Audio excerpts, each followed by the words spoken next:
ভাই তোমরা কি বিশ্বাস করবে এখন পাতা দিয়েও লাখপতি হওয়া যায়। হ্যাঁ ঠিকই শুনেছো, আমাদের থটসঅফ বিল্লাল ভাই আবার পাতা বিক্রি করাও শুরু করে দিয়েছে। এবার সে বিক্রি করছে পাতা, আর সেটাও কাঁচা পাতা, শুকনা না।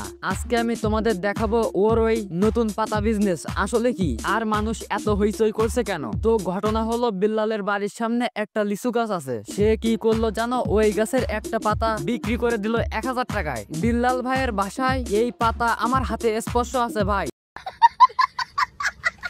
দাম কম কিভাবে হবে, মানে ভাই এমন একজন আত্মবিশ্বাস, সেই আত্মবিশ্বাসে মানুষ পৃথিবী জয় করে ফেলে। কিন্তু এখানে বিল্লাল ভাই পাতার দাম বাড়াই ফেলছে। একটা কথা বলি, বিল্লাল ভাই আসলে একটা নতুন ট্রেন্ড চালু করেছে, মানে মোটিভেশনাল পাতা মার্কেট। এখন চিন্তা করো, যদি ওই গাছের 200টা পাতা থাকে তাহলে মোট দাম হবে 2 লাখ টাকা।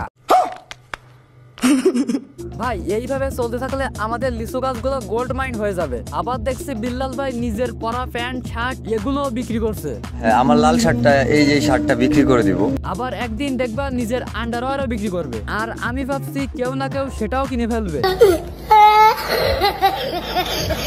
কারণ বিল্লাল টাস্ট ইট। এখন একটু সিরিয়াসলি বলি, আসলে এই জিনিসটা আমাদের সমাজের একটা মেন্টালিটি দেখাচ্ছে। মানুষ এখন ভাইরাল মানেই ভালো বুঝে নিচ্ছে, কেউ যদি অদ্ভুত কিছু করে সেটাই ভাইরাল হয়ে যায়। বিল্লাল ভাই হয়তো বুঝে গেছেন অ্যাটিটিউড সমান সমান মানি, তাই সেই জিনিসেই মানুষ টাকাচ্ছে। তিনি সেটাকেই প্রোডাক্ট বানিয়ে ফেলছেন।